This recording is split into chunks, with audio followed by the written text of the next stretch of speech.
Welcome to the Metal Prognosis. My name is Lee, and on today's video, we are looking at the Line6 Pod 2.0 again.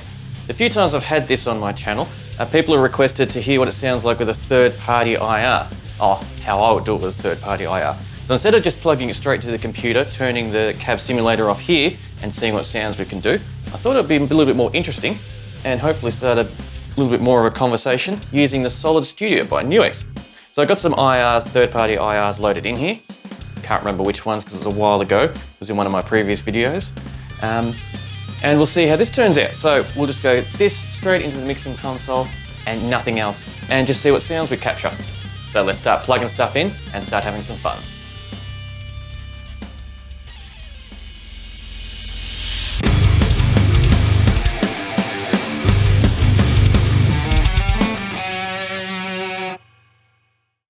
All right, now I've got everything set up, ready to go. Grab my Onsby guitar here, move that out of the way so I don't hit it.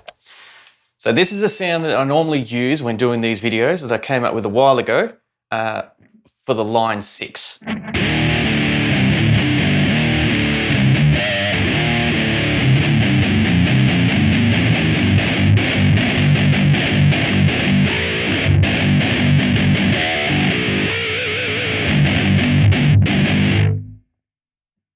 So not too bad, considering that's 100% just straight out of the Line6. So we've got this going straight into the mixing console and nothing else running in the computer there. So I duplicated this patch on 7B and just took away the cab.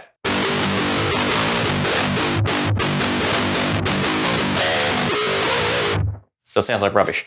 So now let's add in the cab with the Solid Studio. So we're keeping off the amp because we've got the amp simulator running through the Line6 there. That's sounding good. Let's not mess with what works.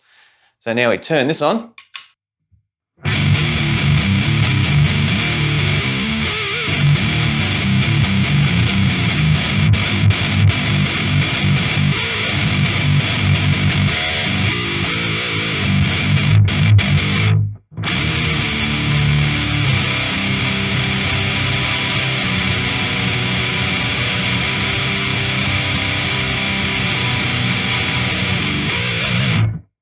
I'm going to give myself a little bit more volume. That's sounding a lot better than what I thought.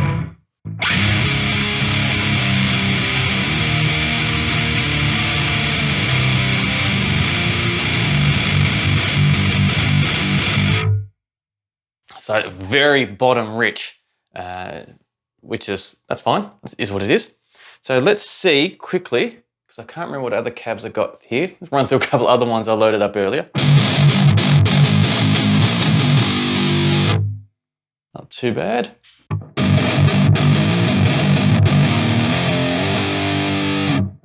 No, that other one was definitely a standout.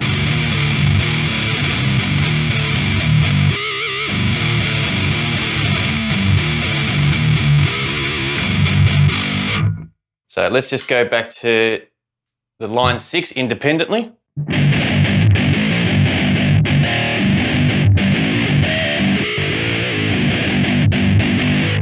Kind of sounds over compressed and sounds like it's muffled a bit compared to using the IR in the Solid Studio.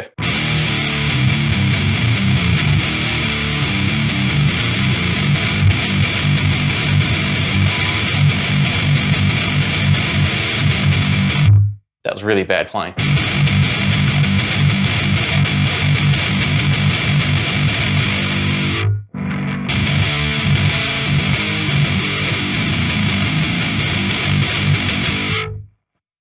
This, now, straight off the bat, this came out about 20 years after this, so don't feel like I'm ripping on the Line6 and punching down, not at all.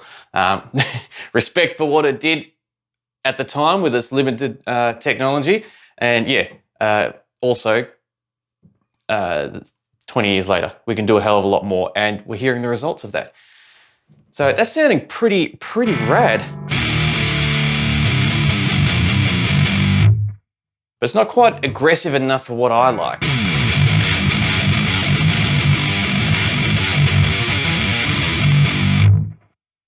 So let's, while I've got everything set up for shits and giggles, let's plug in my Fortin 33. So I put it in fast forward mode and let's engage that with this type of setup and see what we get.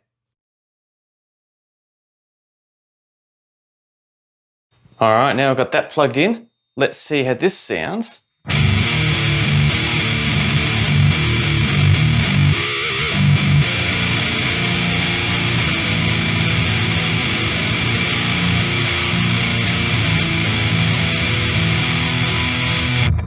With a 33 engage.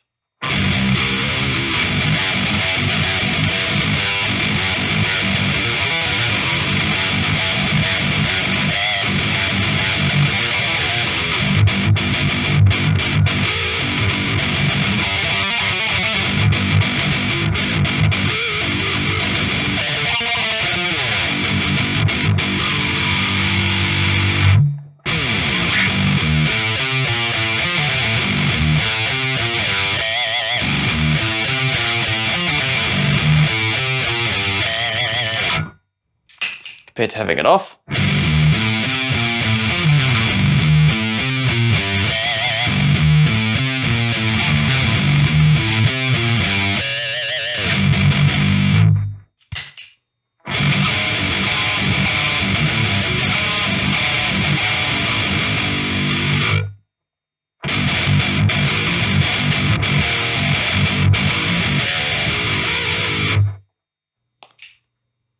And while we're here, let's have it on. So the cab is off here, and the original one with the cab simulator is running through the 7A,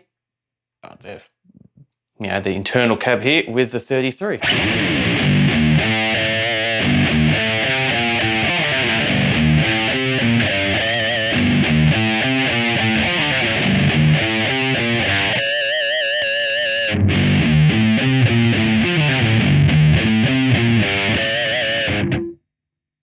So the 33 definitely, I feel, improves both of them. It cleans it up and it gives that nice, aggressive, brutal touch and the characteristics that I love in my guitar tones when playing in drop G.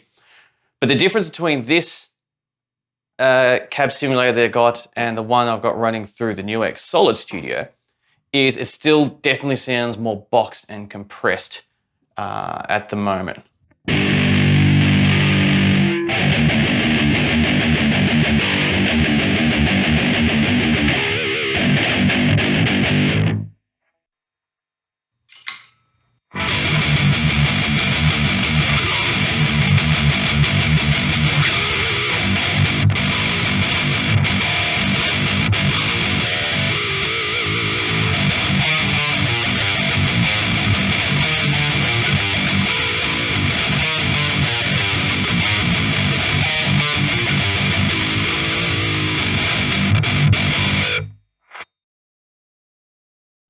So what I think might be a cool idea is let's do a quick jam.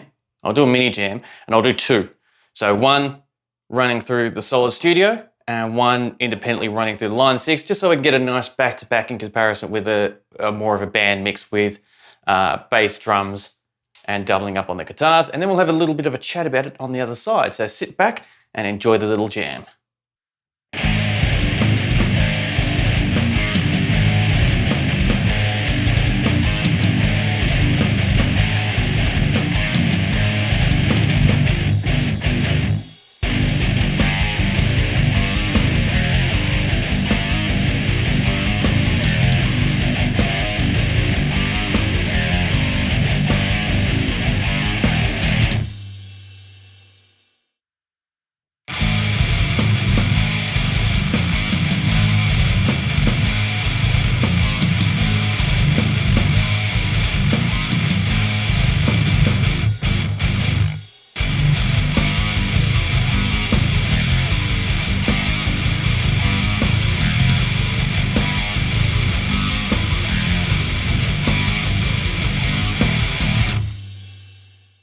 Time for some quick thoughts on these two different type of setups that we had.